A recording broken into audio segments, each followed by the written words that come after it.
Chapter 23 Bloodlees. The St. Michael's Church was a decaying skeleton against the bruised canvas of the sky. Stripped bare by neglect and the relentless gnawing of time, its once holy edifice now offered only a hollow, echoing sanctuary against the growing dread of the night. Above, the moon, a malevolent eye, leered down, casting an anemic spectral glow that did little to pierce the encroaching gloom. Dark clouds, like ancient bruised leviathans, churned and coalesced, their bellies ripe with the promise of a storm. A chilling wind, raw and predatory, whipped through the gaps in the fractured stained glass, moaning like a lost soul as it agitated the skeletal branches of sparse, desperate trees that clung to life in the overgrown churchyard. Inside, the air hung thick and heavy, laden with the stench of damp earth, decaying wood, and an undercurrent of something metallic, something vaguely wrong. Debris lay scattered like forgotten bones, splintered pews, fallen plaster, ancient liturgical texts reduced to brittle, indecipherable dust. In the cavernous nave, behind a barricade of crumbling, worm-eaten pews, two figures huddled, Anna and Zoe Hashimoto, sisters bound by blood and shared terror, were barely visible in the flickering, fragile light of a single, defiant candle. Its flame, a tiny heartbeat against the vast, oppressive darkness, painted shifting, grotesque shadows on their stark, pale faces. "What if he finds us?" Zoe whispered, her voice a thin, reedy thread that barely cut through the wind's mournful dirge. Her eyes, wide and luminous in the candlelight, darted nervously towards the gaping, shadowy maw of the altar.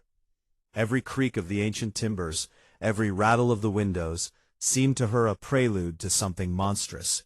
Her breath hitched, catching in her throat, a desperate prayer unspoken. Anna squeezed her sister's hand. Her own heart hammered against her ribs, a frantic, trapped bird, but she drew on a reserve of strength she hadn't known she possessed. "We have to." Her response was a fierce, almost desperate vow. It wasn't just words. It was a desperate mantra against the encroaching despair. A refusal to break. Jake, innocent and vulnerable, was their anchor, their reason for enduring this waking nightmare. He was somewhere in the church, they hoped, hidden, safe, still breathing. He had to be. Their sanctuary was less a refuge and more a carefully laid trap. Seraphine, the crimson butterfly, hovered protectively near Anna, her wings glowing with a fierce, determined light. Noelle, silver and quick, circled Zoe's head, her laughter a nervous melody in the gloom.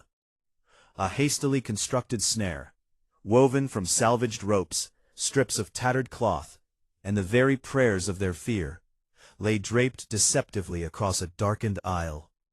It was crude, an act of sheer, audacious desperation, designed not to kill, but to impede, to buy precious seconds. The stillness of the church, however, was a lie.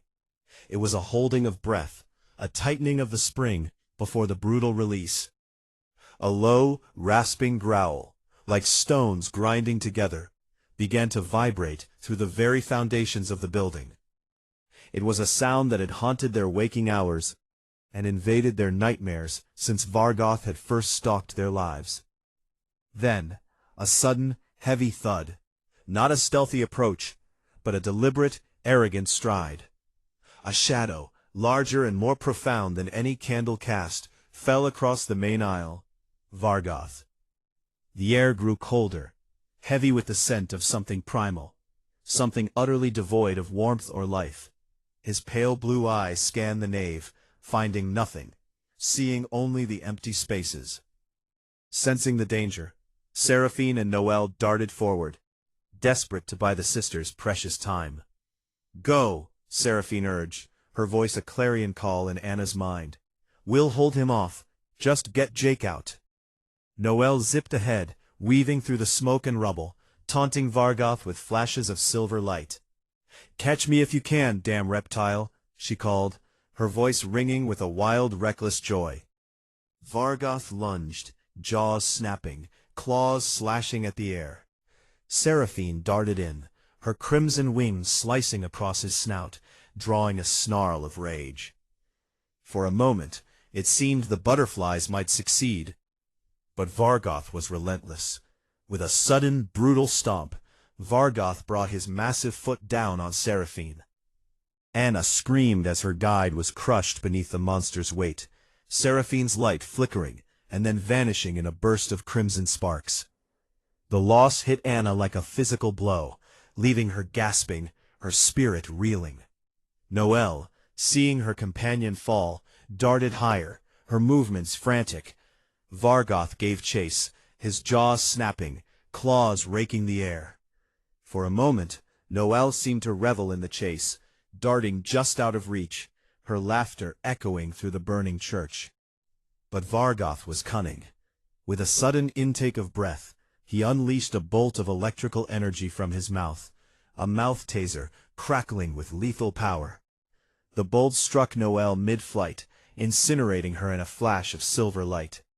Zoe watched in horror as her guide's ashes drifted to the ground, the last echo of Noelle's laughter fading into silence. Anna and Zoe were left alone, their guides gone, the weight of loss and terror pressing down on them as Vargoth turned his gaze upon them. With a heavy, sickening crack that echoed like a snapped bone in the cavernous church, the hastily constructed trap yielded. Vargoth, in his arrogance and hunger, hadn't registered the subtle dip in the floor, the cleverly concealed tautness of the ropes, the woven netting, born of desperation and fear, that now tangled around his legs. His massive, sinewy body slammed into the stone floor with a force that made the very building tremble. A guttural roar, primal and raw, ripped from his throat, tearing through the silence. It wasn't a cry of pain, but a symphony of frustrated rage, pure and unadulterated malice.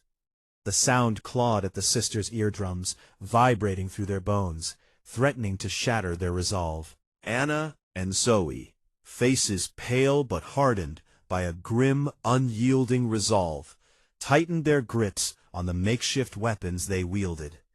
Anna clutched a rusty, corroded pipe, its cold metal biting into her palm. Zoe, smaller but no less determined, held a sharpened piece of wood, torn from a pew and honed to a jagged point. They knew, with a chilling certainty that settled deep in their guts, that this was more than a fight against a monstrous creature. It was a desperate, bloody struggle for Jake's life, for their very survival, and for the fragile, flickering embers of hope that still dared to exist within them. But the net, while momentarily hindering, posed little true challenge to Vargoth's brute strength. He convulsed, a dark, sleek mass of scaled muscle, twisting and thrashing. Frustration, like a venomous tide, coated his sinewy frame, amplifying his monstrous aura.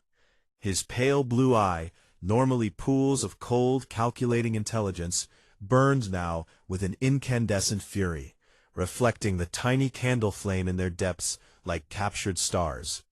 The air around him shimmered with his rage, a palpable, oppressive force. As he thrashed, a low, hesitant rustle, followed by the soft scuff of a shoe on stone, drew his attention. He stilled, his head snapping up, and then he saw her. Emily. She stood at the top of a crumbling, winding staircase leading to the choir loft, bathed in the ethereal, almost sacred glow of the remaining sanctuary lamps that clung precariously to the walls. Her silhouette, framed by the dying light, was a beacon of defiant grace in the heart of darkness. Descending with a hesitant, almost somnambulant movement, she moved with the quiet dignity of a ghost. The sight of her, a vision of unexpected light and life, ignited something savage within Vargoth, a possessive rage that clawed at the edges of his sanity, tearing through the last vestiges of his monstrous control. Her very existence, her gentle presence, was an affront to his domain of shadow and fear. His roar that followed was less an animalistic bellow and more a strangled, guttural declaration of war. With a series of violent, earth-shaking tugs, Vargoth shredded the netting. thick fibers snapped and tore with a sound like whip cracks, succumbing to his brute strength and the sheer, unbridled force of his rage. He was free. He surged to his feet, a blur of dark blue scales and sinew, his gaze locked on the fleeting tableau before him. Emily and Jake. Jake had emerged from a hidden alcove near the altar, drawn by the commotion, his face etched with fear and confusion. Emily had met him halfway, pulling him into a desperate embrace, a moment of fragile solace in a world consumed by terror, a desperate attempt to shield his vulnerable form. It was a tableau Vargoth could not, would not, allow. It was a desecration of his twisted vision, a blatant refusal to succumb to the despair he reveled in inflicting. Love, hope, connection, these were concepts he sought to extinguish, to utterly annihilate. Their feet began to move, a desperate dance of escape, a scramble for the sanctuary of the massive oak doors that stood slightly ajar at the rear of the nave. But Vargoth, fueled by a primordial hunger and a rage that warped time, was faster. He lunged, claws extended, a blur of dark blue scales and lethal intent.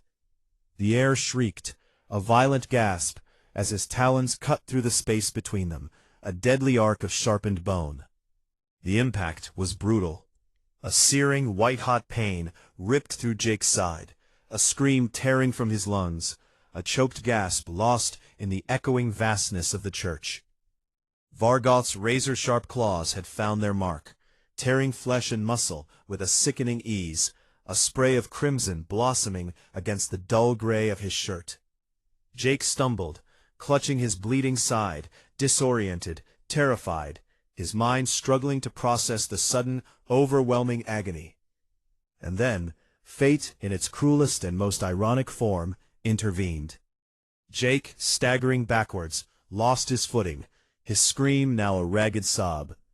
His body collided with a poorly stacked rotting wooden box, tucked away in a forgotten corner beneath a collapsed archway. A box containing the explosive, flammable powder from the church's long-abandoned pyrotechnic displays. It was a relic from a forgotten era of celebration, now a harbinger of doom. The box toppled over with a deafening crash, splintering apart. Its contents, a fine gray powder, billowed out like a macabre confetti, swirling in the air, celebrating the impending doom. It coated the ancient stone floor, settled on the shattered pews, and layered the very air with a sense of suffocating tension. For a heartbeat, everything was still. The only sound was the frantic drumming of Emily's heart against her ribs, the shallow, gasping breaths of Jake, and the low, predatory rumble in Vargoth's chest. Then, a spark, perhaps from the friction of the falling wooden box against the stone, perhaps from some unseen source, a tiny, brilliant point of light birthed itself from the powder. It didn't matter. The powder ignited. An eerie, ethereal flame blossomed from the ground, a ghostly luminescence that spread with horrifying speed. It licked across the floor, climbed the crumbling walls, and danced along the rafters, devouring everything in its path. The church was bathed in an unearthly glow, the ancient stone walls illuminated by a spectral fire that pulsed with a life of its own. Ghostly shadows, grotesque and terrifying, danced and writhed, mirroring the terror and desperation etched on the faces of Emily and Jake as the inferno closed around them. "Run!" Emily's voice was a raw, desperate shriek, tearing at her vocal cords. Her eyes, wide with a horror that transcended words, darted from the advancing flames to Vargoth, who stood now, a monstrous silhouette, against the encroaching devastation. Vargoth, caught in the burgeoning inferno, roared again. But this was different. This was not frustration, not simple rage. The heat seemed to fuel his madness, amplifying his already monstrous presence, twisting his features into a mask of pure, unadulterated ecstasy. Strong. "Yes, this is it," he howled, his voice reverberating through the collapsing calm, a sound of twisted triumph. The blue flames, reflecting in his pale eye, made them seem to burn from within. He lunged at Emily, a predator driven by an insatiable primal hunger, his dark blue scales shimmering in the unholy light. The flames, like hungry serpents, licked ravenously at his heels, a grotesque and beautiful backdrop to his terrifying descent into madness. He moved with a speed that defied his size, a dark, unstoppable force of destruction. Emily scrambled towards the massive church doors, her heart a frantic drum against her ribs, each beat a desperate plea for escape. The heat was suffocating, the air thick with the acrid scent of burning powder and ancient dust. She risked a glance back, a wave of despair, cold and crushing, washing over her. Jake was struggling, the flames coiling around him, threatening to engulf him, his body racked with pain and terror. He was sinking, succumbing. She couldn't leave him, not again. The unspoken memory of a past failure, a moment of helplessness, flashed through her mind, cementing her resolve. But the fire was too fast, too consuming. She had to move. She burst through the crumbling doors, the night air, cold and damp, a momentary glorious respite from the suffocating heat and terror that clawed at her from within. Her lungs burned, her entire body rigid with adrenaline and fear. She turned, bracing herself against the rough, cold stone of the church wall, her gaze fixed on the inferno she had just escaped. The flames roared behind her, painting the scene in a chaotic tableau of hellish light and shifting shadow, illuminating the ancient crumbling edifice with a terrible, unholy beauty. And then he emerged, Vargoth, a hulking, monstrous mass of shadow and malice, silhouetted against the inferno that consumed the church. His form, wreathed in the spectral flames, seemed impossibly vast, a true embodiment of the darkness that had haunted their lives. His pale blue eye, only one point of incandescence, burned with an intensity that sent shivers of pure, unadulterated terror down her spine. He was power incarnate, a force of nature bent on destruction, and he was coming for her. Her blood ran cold, fear a tangible, icy grip around her heart. Emily clenched the rock she held tightly in her hand, a jagged, heavy piece of granite, scavenged from the churchyard in a moment of desperate foresight. It was a pathetic weapon against such a formidable, seemingly indestructible foe, a mere pebble against a raging storm, but it was all she had. It was her last, desperate defiance. The wind, now a heavy, mournful howl, tore through the surrounding forest as the dark gray clouds, pregnant with rain, finally gathered directly overhead, mirroring the storm of terror that had broken inside her heart, hammering against her ribs, a frantic drum in the silence that had fallen between them, broken only by the crackle of the flames and the distant rumble of thunder. Seconds stretched into an eternity, each tick a hammer blow against the fragile shell of her composure. She stared back, defiance warring with a terror so profound it threatened to swallow her whole. His gaze felt like a physical probe, dissecting her very soul, plucking at the raw nerves of her grief and fear.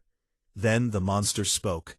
His voice was not the guttural roar she expected, but a low, resonant baritone, ancient and chillingly articulate, a sound that seemed to vibrate in the very marrow of her bones, speaking not just to her ears, but directly to her mind. "Do you feel it, Emily? The shadows here are thicker than anywhere else. This place, this sanctuary, draws evil like a wound draws flies. Here, the darkness is not just cast by the fire, but by every soul that's ever prayed for salvation and found only silence. Tonight, the light you cling to will be reflected back as nothing but ash. This is where it ends, where all things end." His words, delivered with a detached, almost academic precision, were laced with a deeper meaning Emily couldn't grasp. Shadows of evil? Was he speaking of the malevolent energy that had led them here, or something far older, far more intrinsic to the crumbling edifice around them? And what did he mean by reflecting its light? Was the church, once a beacon of faith, now merely a mirror for darkness? The implication that this was their first in-person meeting sent a shiver down her spine. Had he been observing her, toying with her, manipulating her path all along? The thought was nauseating. Her breath hitched, but she forced herself to stand tall, refusing to flinch. "Why here? Why drag me away from Jake? What do you want from me?" Emily demanded, her voice a reedy whisper against the roaring fire, but laced with a desperate urgency. Her mind raced, a frantic search for Jake, for any sign of his safety. The moment he had vanished, her world had tilted on its axis. He was her anchor, her mission, the innocent soul she had sworn to protect. To be separated from him now, in this hellish place, felt like the ultimate failure. A dry, rasping sound, almost akin to a chuckle, escaped Vargoth's throat. It held no mirth, only a chilling, predatory amusement. "You ask why? Because you are the only mind I could not unravel. I have broken the strongest, shattered the faithful, but your spirit is a puzzle I have yet to solve," the beast responded, his voice slithering through the smoky air. "When I learned the truth of the butterfly girls, I saw the pattern. You are not just a victim, Emily. You are the challenge I have hungered for." Emily's blood ran cold. He knew about them, about her sisters, about the power that marked them. The legend whispered in hushed tones that was both a blessing and a curse. The butterfly girls. The name in his mouth felt like a desecration. He hadn't just observed her. He had studied her, understood the intricate mechanisms of her mind, the unique strength that even she hadn't fully comprehended. And he deemed her unique, resistant to his mind-breaking efforts, unlike any other. It was a twisted compliment, a backhanded acknowledgement of her power that only amplified her fear. He hadn't just come for a victim. He had come for a challenge. An unsettling premonition solidified in her gut. This was far more personal than she could have imagined. Then came the true gut punch, the words that shattered her fragile hope into a million shards of pain, echoing through the burning nave like a death knell. "Jake is gone, Emily. The boy you loved, he's been hollowed out, just as I hollowed out my own kin," Vargoth stated, his voice devoid of emotion, a cold, surgical pronouncement. "I showed him the darkness inside himself, the same darkness that lives in all of us. You thought you could save him, but all you did was lead him to the abyss." The world tilted. Emily gasped, a ragged, broken sound. Her knees buckled, but she forced herself to remain upright, clinging to the last vestiges of her sanity. Jake. Sweet, gentle Jake, who saw the world through an innocent, unblemished lens. Jake, who struggled with the simplest realities, yet possessed a boundless heart. To imagine him exposed to, corrupted by, his own inner demons. The very concept was anathema. It was an atrocity, a violation worse than any physical torment. Vargoth's admission about killing his own sibling, a casual, almost proud declaration, twisted the knife further. He had murdered his flesh and blood to unleash his own monstrous nature. And then, with that same chilling precision, he had orchestrated the same fate for Jake. He hadn't just taken Jake's life. He had taken his soul, twisted his essence, until the boy she knew was gone, replaced by something else. A monster in the making.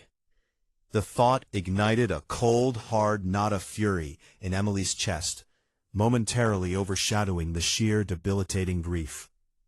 She wanted to scream, to lash out, to rip him apart with her bare hands for the unthinkable evil he had wrought. Her fists clenched so tightly, her knuckles whitened. Vargoth watched her, his single eye glinting with a morbid satisfaction. He savored her anguish, feeding on it like a connoisseur of suffering.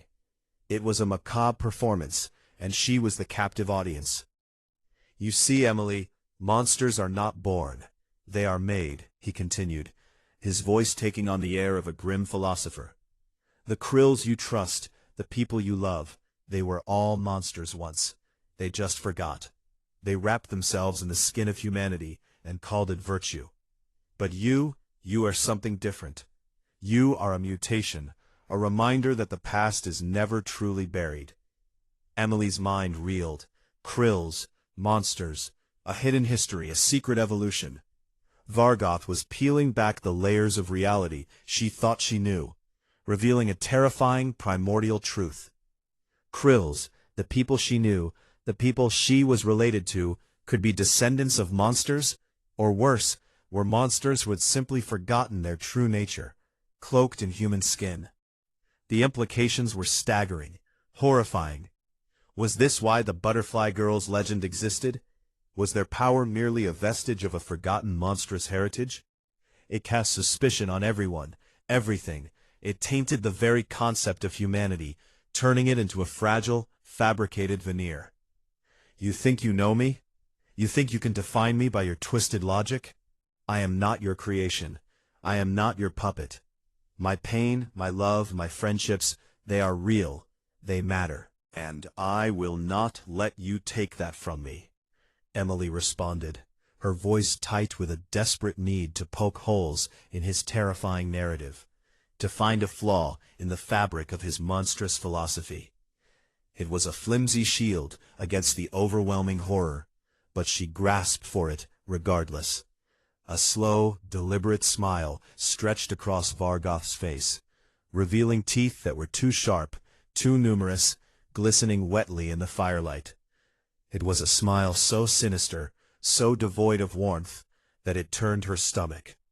It was the smile of raw, unadulterated evil, fully aware of its power. A simple notion occurred to me, the beast said in response, his voice now a silken caress, more dangerous than any roar. Everything that happened, every loss, every wound, was a thread I wove to bring you here. Emily felt a cold dread seep into her bones, chilling her more effectively than any icy wind. Everything, her friend's death, the discovery of her own powers, the journey with her sisters, Jake's disappearance, all of it, a meticulously planned trail of breadcrumbs leading her directly into this inferno, directly to him. She wasn't just a victim, she was a participant in his grand, malevolent design, a puppet, dancing on his strings. The realization was soul-crushing, extinguishing the last flicker of autonomy she thought she possessed. He hadn't just destroyed Jake. He had orchestrated Jake's entire life, twisting Jake's choices and his pain to serve his own cruel ends. He continued, his gaze piercing her, dissecting her history, her deepest wounds. Why do you think your friend would have died, leaving you as a poor girl feeling guilty of leaving him behind? His words struck like venomous darts, each one finding its mark. The ache of that old, unhealed wound flared anew, a ghost of a guilt she still carried. You never had a true family. You have always been the uniquely created person you were, before you became one of those mutants. He was tearing at the foundations of her identity, ripping open old wounds and festering insecurities. Her friend's death, the one that had haunted her for years, the guilt she carried for not being there, for being different even then, and her family, or lack thereof. She had her sisters, yes, but Vargoth was speaking to a deeper, more profound sense of otherness, a loneliness she had always felt, even among those she loved. He called her a mutant, confirming her deepest fears about her unique powers, about the legend of the Butterfly Girls. He wasn't just breaking her, he was defining her, twisting her essence into something monstrous, something apart. "That's a load of crap, and you know it," Emily shouted, the words tearing from her throat, raw and desperate. A surge of defiant anger, hot and wild, sparked within her. He couldn't just tell her who she was, couldn't just define her by her pain and her perceived flaws. He couldn't dismiss her life, her friendships, her love, as meaningless. The sheer audacity of his psychological assault ignited a fire within her that briefly overshadowed the fear. Vargoth merely inclined his head, a gesture of mock politeness, his sinister smile unwavering. "You were always enough, Emily. You never needed your sisters. You never needed anyone. You were born to stand alone in the darkness." The casual dismissal of her sisters, the two people who had stood by her, who shared her burdens and her powers, stung. It was another calculated blow, isolating her further, diminishing the bonds she cherished. He was systematically peeling away every source of comfort, every support system, until only she remained, exposed and vulnerable. But something shifted within Emily as he spoke. Her initial fury gave way to a chilling clarity. His words of dismissal meant to wound, instead struck a chord of unexpected truth, a truth she had long felt, but refused to acknowledge. "Maybe I was alone once. Maybe I thought that was all I deserved," she admitted, her voice lower, softer, yet imbued with a newfound strength, a haunting echo in the burning church. "Maybe I was alone once. Maybe I thought that was all I deserved. But I chose something different. I chose to let people in. I chose to fight for them, not just for myself. That's what makes me strong. Not your darkness, not your games. Friendship is everything. Without it, there's nothing worth saving." The words hung in the air, a profound confession. She had been alone, felt alone, for so long. But the path she had chosen, the bonds she had forged, particularly with Jake, had changed that. His friendship, far from being meaningless, was everything. It was the anchor, the reason she fought, the light in her increasingly dark world. To him, Jake was an insignificant, easily manipulated pawn. To her, Jake was a testament to the capacity for pure, uncomplicated love, a beacon of innocence in a world Vargoth sought to reduce to cynical darkness.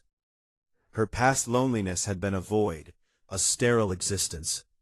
True friendship, true connection, was messy, complicated, often painful, but it was real. It was what made life worth living, worth fighting for. And he, the embodiment of evil, could never understand that. As she stood there facing the embodiment of her nightmares, a creature of boundless malice and power, something truly unexpected stirred within her. A surge of adrenaline, yes, a primal readiness to fight or flee, but also something more profound, more resolute. A stubborn, defiant spark of courage, tiny yet incandescent, flared in the deepest recesses of her soul. She wouldn't break. She wouldn't cower. She would fight. The fear was still there, a cold knot in her stomach, but it no longer paralyzed her. It fueled her, sharpened her resolve. "You may be powerful," she said, her voice trembling, but imbued with a nascent strength that cut through the crackling roar of the flames and the distant rumble of thunder. Her gaze, though still wide with terror, met his singular pale blue eye with an unyielding intensity.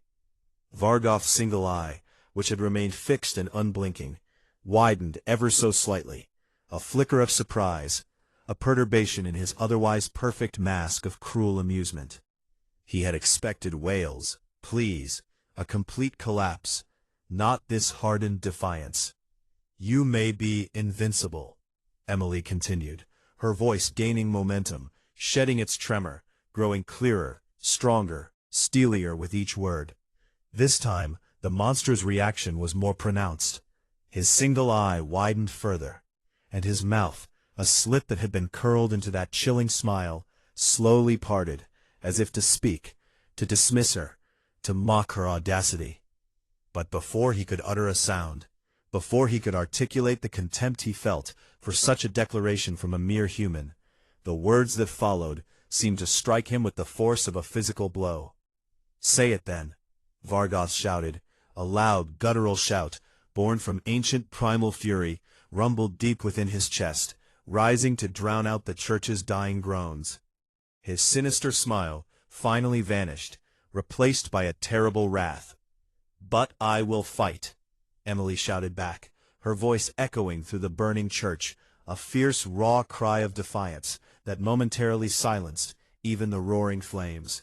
It was a declaration, a challenge, a desperate assertion of her will against the vast, overwhelming power of the monstrous entity before her.